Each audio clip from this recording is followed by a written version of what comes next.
Tai Vytauto stebuklai krepšinio aikštelėje.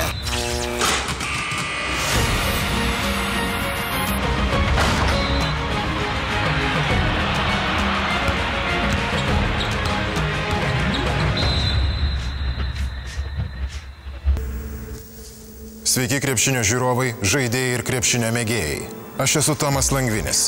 Pristatau jums dar daugiau niekieno nematytų kadrų ilgai slėptų televizijų archyvose. Šiandien laidoje Mantas Kalnietis suklaidina, tiesiog suglumina varžovą. Su lėtinė medžiaga mes pamatėme tai, ką tikriausiai praleido visi aplinkui esantys žiūrovai.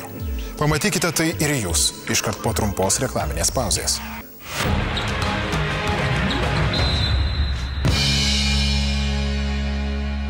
Jūsų sugyventinė nesidomi krepšiniu? Priklijuokite slaptą krepšinių bacilą prie šlaunų ar strėnų. Atrodo kaip pleistriukas, veikia kaip akumuliatorius. Krepšinių bacila ir sugyventiniai skanduos net per panoramą. Sportavai, repavai, prakaitavai. Mineralų radaras. Kai kūnas mineralų reikalauja garsiai. Mineralų radaras. Iškas juos nors iš po žemių.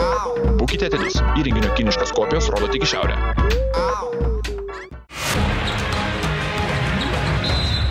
Tai krepšinio anomalijų laida, krepšinio misterijos. Mantas Kalnietis gauna perdavimą, varosi kamuolį, jam kelią pastoja Kosta Perovičius. Kalnietis jį neįtikėtinai lengvai suklaidina ir... Palaukit.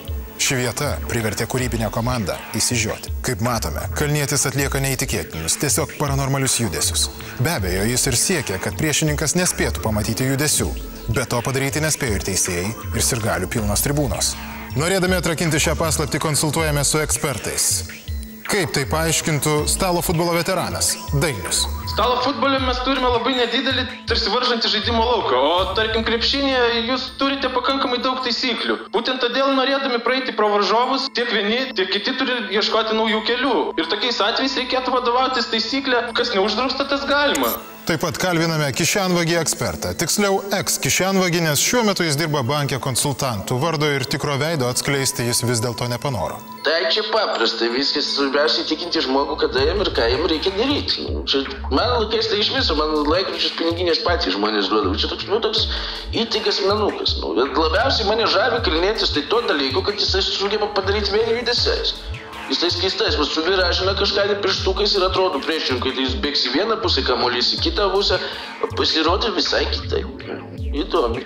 Turime dar vieną pašnekovą iš panašios stovyklos. Iliuzionistą Kristupą Šermukšnį. Na, žinote, sukčiai gatvėse taip ir išvilioja pinigus iš žmonių, o mes, iliuzionistai, tiesiog tai naudojame norėdami nustebinti žmonės.